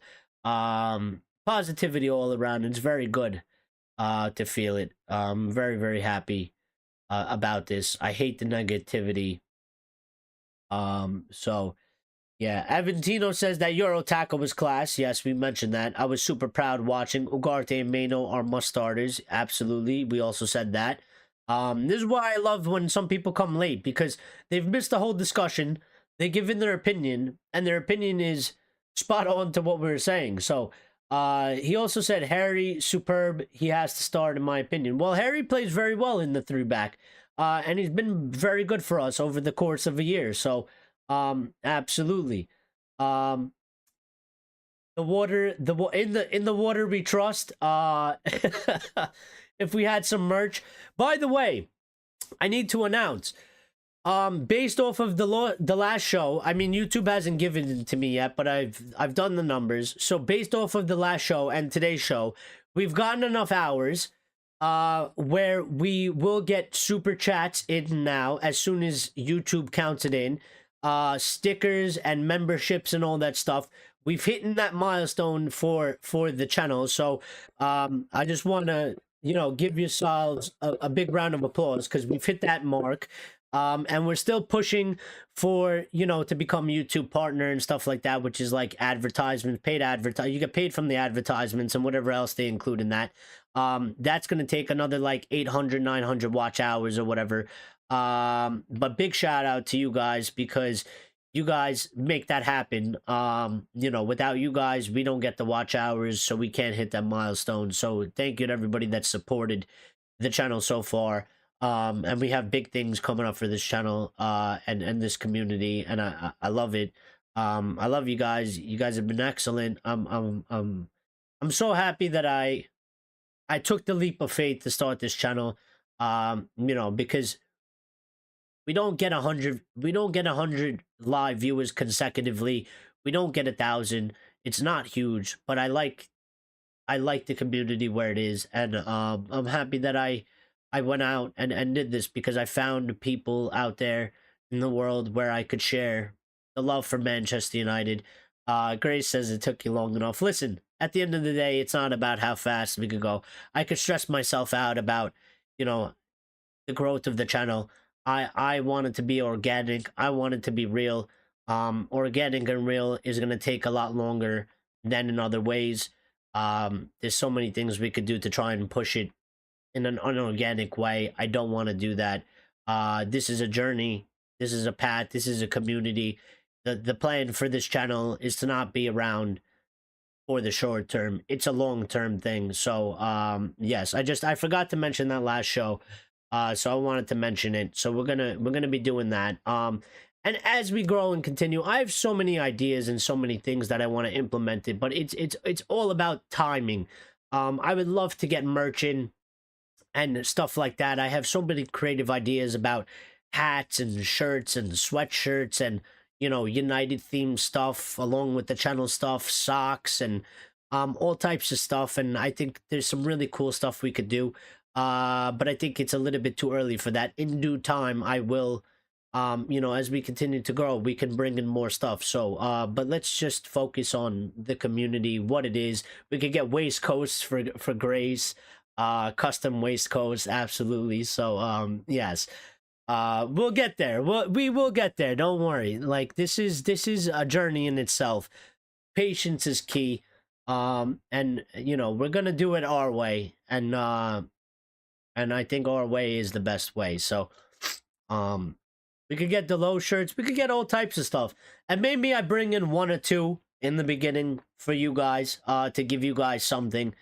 You know, I could get maybe one or two and customize it. That'll be a little bit later down the road.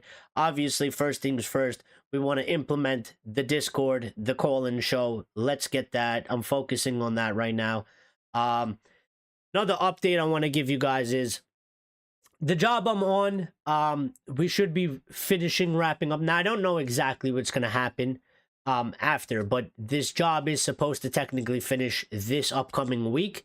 So technically Friday is supposed to be our last day. I don't necessarily know what happens into the following week, because there are going to be things that aren't necessarily done. So I don't know if I'm going to have to go back. I don't know if we're going to stay there a little bit longer. I don't know if we're done 100%. That we'll figure out, you know, later down the road. So after this week, there'll be a big period where I'm going to have more time to do more shows, more content. Which is when I'm going to focus really, since I'll have more time on my hands, I'll be able to really get the Discord set up properly, and I'll be able to get the call-in show properly. So in like the next 2 weeks or so, we should have that set up and implemented, and we'll start running it on live shows and stuff like that. So I wanted to give you guys that update. We could get the low shirts. We need a t-shirt with a lion saying trust the water. That's what I'm saying. We could do so many great and cool things. And you know, one of the good things is in today's time, you know, previously back in the day, you would have to, you know, actually make them, and then you would, for example, you would have to order 50 shirts, actually make the shirts that say in the water we trust, and then to make the money back out of it, you would have to sell that, which isn't great, because if you don't have a lot of people like we do, if you're not a much bigger channel, you get stuck with all that stuff, and you actually, you know, you go into a hole. And it's not really about the money, but at the same time, you know, you don't want to, I don't want to go, I don't want to lose money. You know, at that time, I don't care if I necessarily make money. If we break even, it's fine. I think it's good for the community. It's cool for the channel. It's cool for people. I like merch myself, so, you know, I like that aspect. But in today's time, we can actually come up with a custom design that solely lives online. And we could put it online, and it's a pre-order. So whoever orders it, that's how much we order. And then that's the end of that. And there's no incurring loss, which is very good. So we can do that. But I will tell you that that will be not so imminent. It will be a little bit later down the line. But I have all these ideas and all these thoughts. So, yeah, we'll get there one by one. Richard says I'll buy one for the wife. Well, maybe I'll get one made. I'll make specifically one at some point. But not right now. You know, later down the line, a few months, something like that. I don't know. We'll see. But just know that it's in my head. It's in the back of my head. And I do think about these things, and I will work on them from time to time. And, you know, I will get it at some point. Ray says super chats are mandatory now, guys. No, super chats are not mandatory now. If you want to send a super chat, you're more than welcome, and I'll obviously greatly appreciate that, because you obviously don't have to. I read all of your chats. We're small enough anyway where, you know, your comments will get seen. So if you do send a super chat, it's solely to support me. So I would, you know, that's going to be great. But nobody has to send a super chat. You don't have to if you don't want to. And that's not even available yet, because YouTube has to acknowledge the numbers, and then I have to apply for it, and then YouTube has to grant it. So we can't even do that just yet, but it should be soon. Axe Lord has joined us. Axe, how you doing? How are you feeling, Axe? Curious. Axe says, I would say today was decent. It was decent. Well, very good. Eric, Richard is talking about something else. What's he talking about?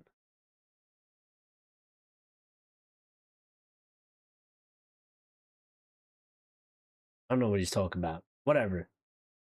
I've messed up apparently. I've caused a mar. This is what happens when you miss things in the chat, which happens. I was trying to send you a super chat, Aventino. Well, thank you. Yeah, yeah, we can't do that just yet because YouTube hasn't counted the numbers from this stream and last stream. So leave it at that. I'm gonna leave it at that.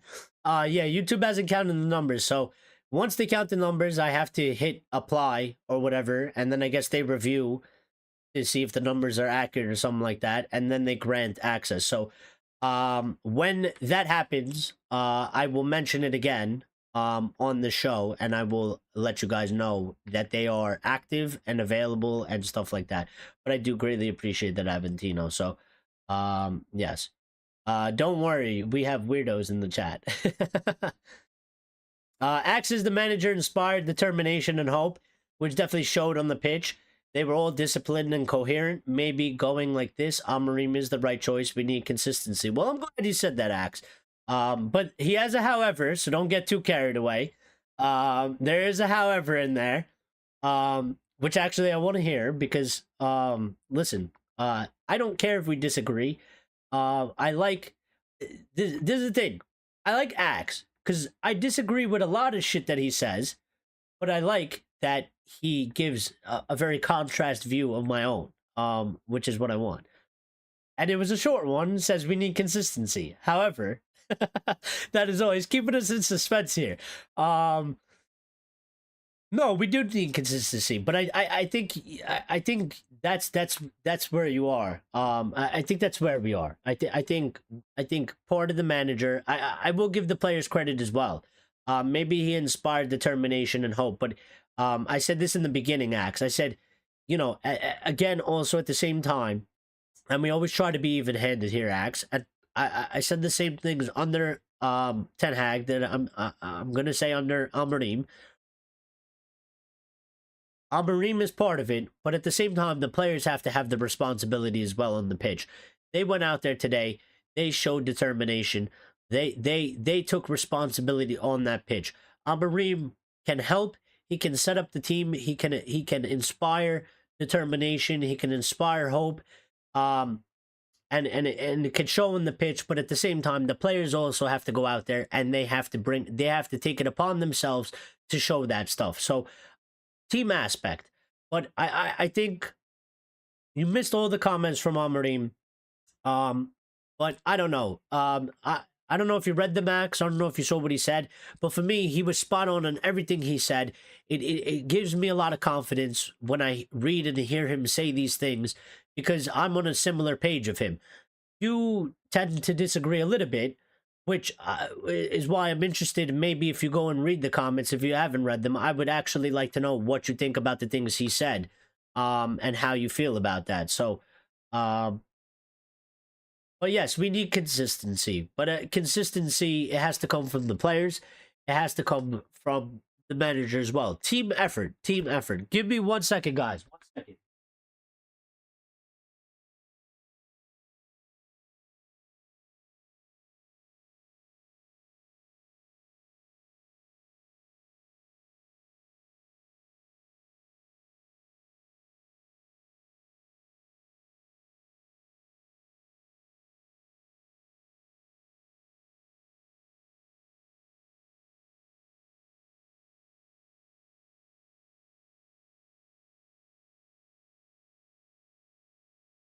All right, we're back. Sorry about that. I had to go take care of something. So, the chat.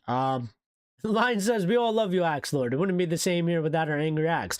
Well, yeah. You know, we appreciate everybody in here. Everybody is usually to the... listen, our chat for the most part is always respectful. There's not, maybe there's some arguments, maybe there's some fights. That's what family does, right? Family argues, family fights, family disagrees. There's no fine with that. As far as I know, I've seen a lot of bad stuff in other chats where people are absolutely just going at people. We don't really have none of that.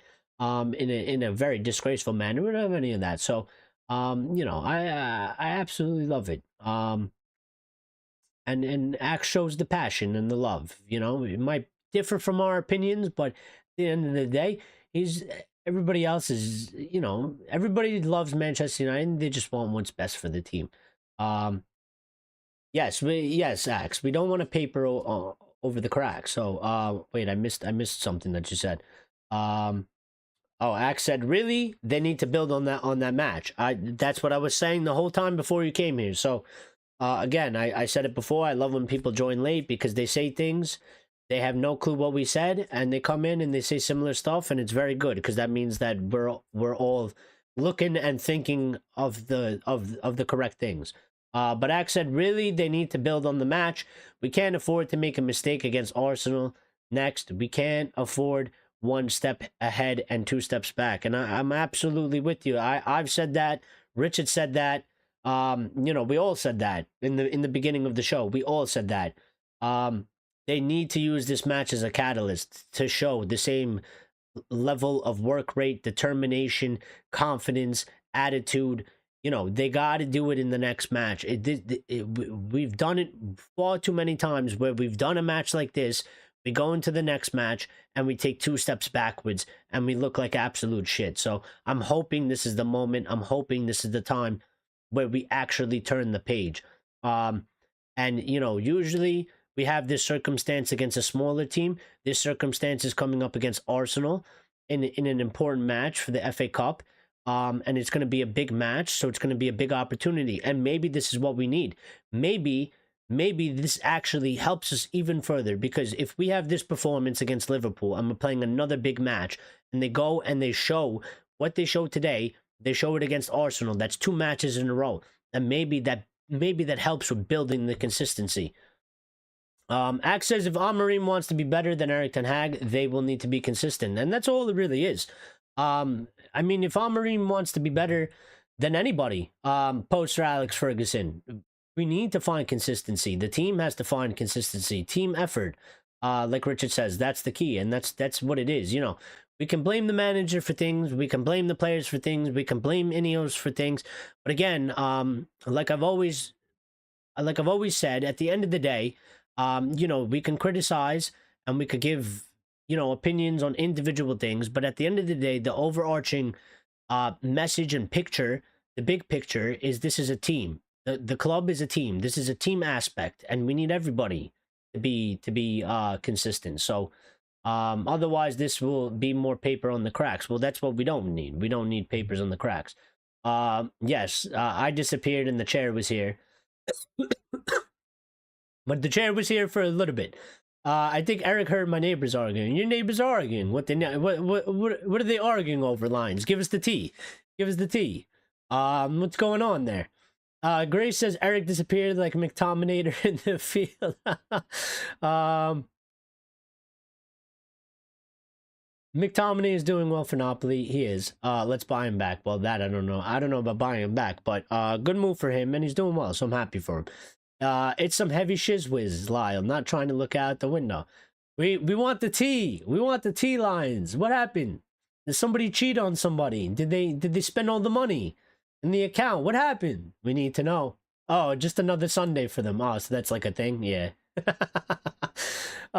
Grace says, so are we all Amorim out if he loses to them scrubs next Sunday? I won't be.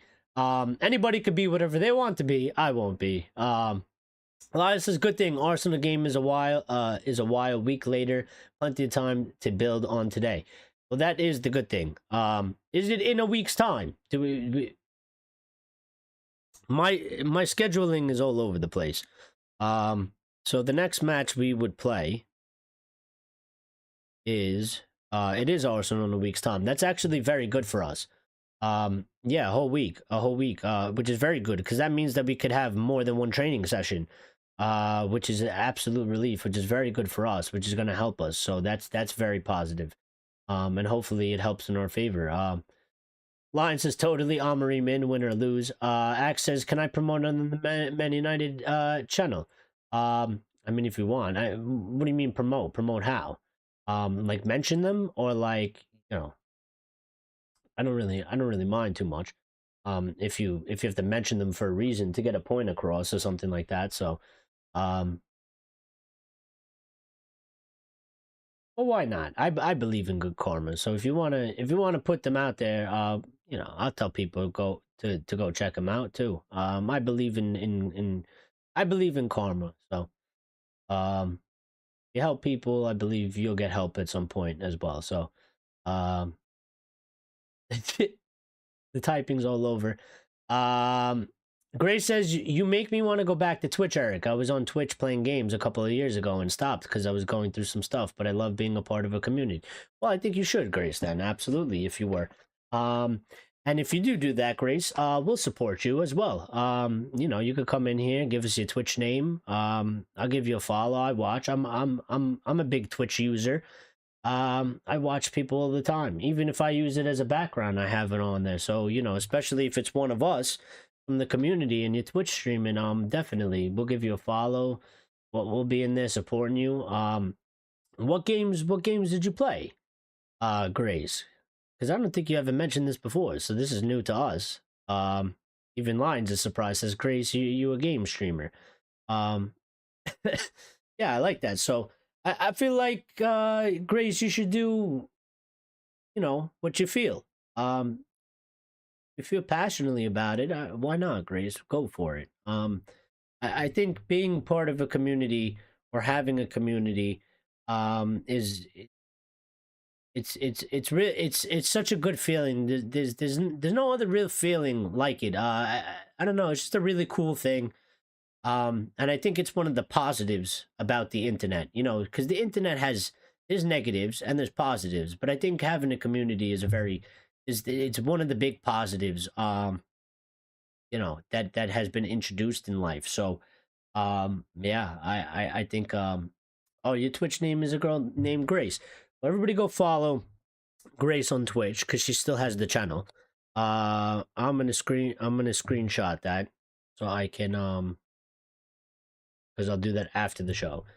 But yes, a girl named Grace. Follow Grace on Twitch. I want to get multi-streaming. I actually was a streamer on Twitch too. I played some, well, not really a streamer on Twitch like that. I didn't have a community or nothing. I just streamed like, you know, a couple random videos one time.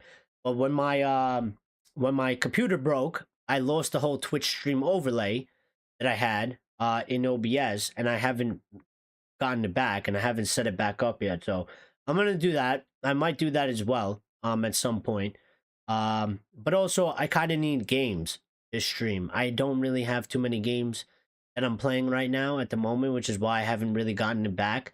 I used to be, you know, my main big game would have been FIFA or EAFC, but I don't really like that game anymore. I don't even play it. And that used to be my main game, so I'm kind of out of games right now. But if a game comes out, maybe I'll stream it or something like that. That's something else we'll figure out down the road as well.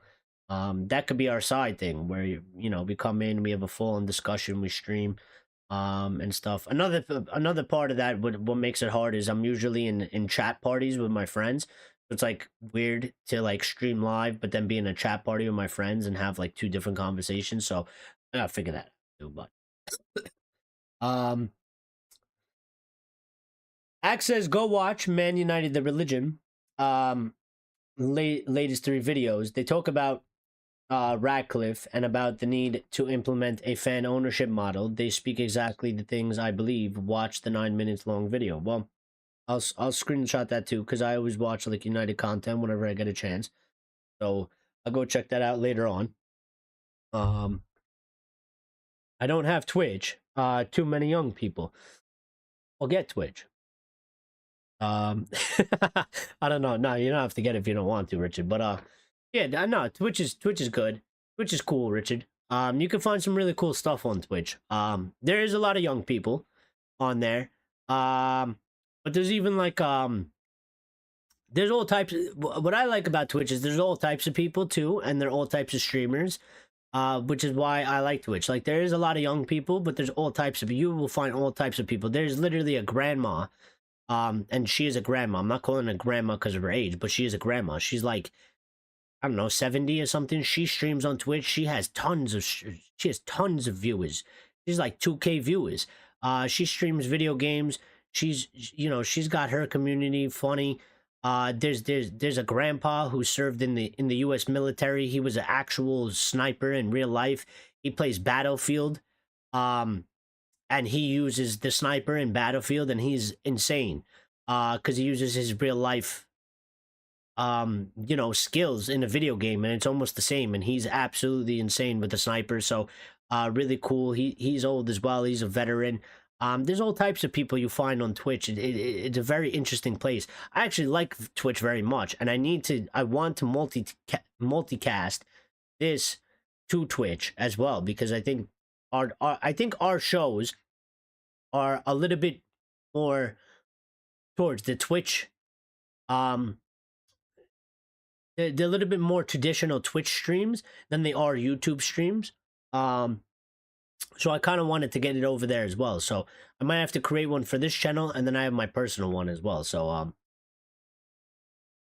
Lion says, damn it, now I need to get a bloody Twitch account. Look at what you guys are doing to me. Yes, Lions, we're forcing you into 2025. We're forcing you into the technology age. And you're gonna get all pissed off because you don't know how to use it properly. And it's a little bit overwhelming in the beginning, but after you use it, a numerous amounts of times, you get the hang of it, and then it comes like natural. It comes like, drinking a glass of water almost over time. But yeah, we're gonna piss you off with that.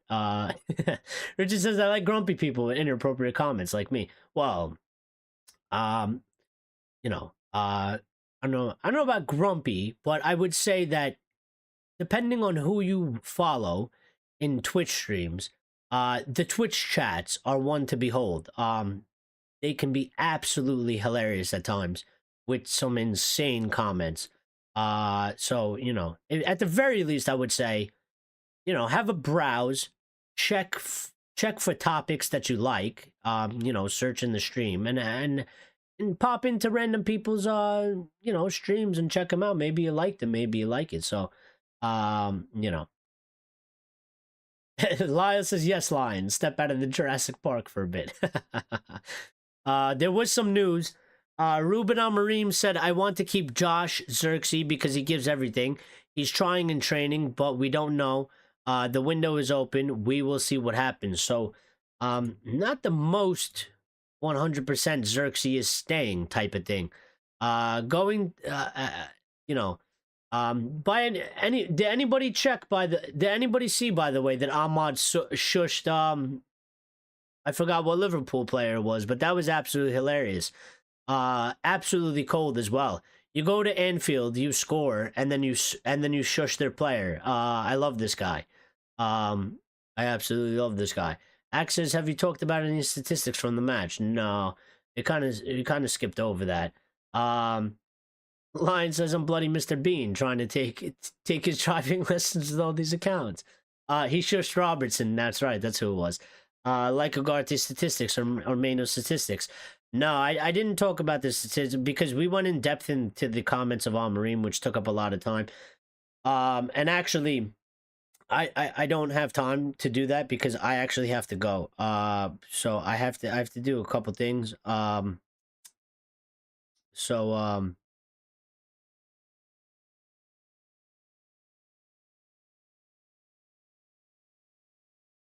just reading. Apparently, Manchester United have sent the following message out to some fans who have a membership, saying the team fought today.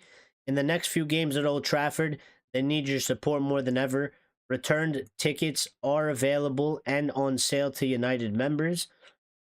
Visit tickets.manunited.com to secure your seat now. Be a part of it. Thank you for your support. So, I think that's a very good thing by Manchester United. They should be doing more things like that because, again, the fans are always there supporting, good or bad, great or shit. and we should be taken care of more. Definitely. So I think that's very good. I'm just checking to see if there was like some weird news. Amorim said, I am trying to push this team every day. Everybody is too comfortable. It's not about the system. See, when he says things like that, it just makes me love him. Because they are. I mean, it is an absolute fact. These players have been very comfortable. They've been very pampered. Uh, you know, some of them are overpaid. Some of them are bigged up too much for not accomplishing enough on the pitch. So they are very comfortable. They are too comfortable. Especially for a Manchester United player at this time in the club where we have achieved, almost next to nothing. And we are a shell of what we used to be. These players are absolutely too comfortable. They cannot be this comfortable. They cannot be as comfortable as they have been. Turning up and getting absolutely embarrassed and not giving a shit. You can't be like that. So, I have Discord. Would love you all to join. You have like an actual Discord. Put it in the chat, Grace. Like a Discord, like a Discord group. Put it in the chat. Or is it the same as your username? I'm gonna get on all that. You guys gotta give me a little bit. Next week's gonna be crazy. Obviously we'll be here for the Red Devil recap. I don't think I'm gonna be able to do any shows Monday going forward, because I believe we're gonna be working late every single day up until Friday. Friday is the day that the job is supposed to end. So we probably won't work late on Friday, so we might be able to do a Friday stream. If anything, it would be, around this time, maybe an hour earlier from this time. That's about it. But Monday to Thursday doesn't seem very likely. So far, there might be a surprise. And in which case I'll schedule one and we'll get it happening. Worst comes to worst, if it doesn't happen on a Friday, we'll just do the Red Devil recap on Sunday, and then we'll go forward into the week after with potentially what would be the new schedule, and I'll have I'll have the new information. I'll be able to let you guys know what it is. So everybody, take care for today. Thank you. It was a wonderful show yet again. If you guys want to continue to support like you did last time, absolutely brilliant what you guys did. You went into the comments under the show after the show aired, and you put a bunch of comments in there, which was very, very good. I enjoyed a lot of them, actually. Some of them were pretty funny, and some of them were just good and insightful with a good opinion. So if you guys want to do that again, let's keep that same energy. I think it's very good for the channel if we do that on a consistent basis, right? We ask for consistency from the players. Let's show some consistency for our community and our channel. So yeah, let's do that. I think that's very good. I absolutely enjoyed it and loved it. So I will speak to you guys very soon. I'll keep you guys posted and updated. But be safe. Enjoy the rest of your Sundays or your weekends or whatever. Have a good week. And if I don't see you Friday, I'll see you after the Arsenal match for sure. Comment your favorite type of cheese, your favorite type of pasta, your players, whatever you like, yeah, just get in the comments. And thank you to everybody that smashed the like button. Greatly appreciated. And we did get a lot of subscribers, I forgot to mention. So the last show that we did, we were at 2867. When we finished that show, we were at 2882. So we gained a good chunk in just that one show. So that was very good as well. So big up to all the people that are new subscribers. Turn on notifications, hit the bell icon so you never miss a show. We'll catch you guys later. Be good, stay safe, have a good one.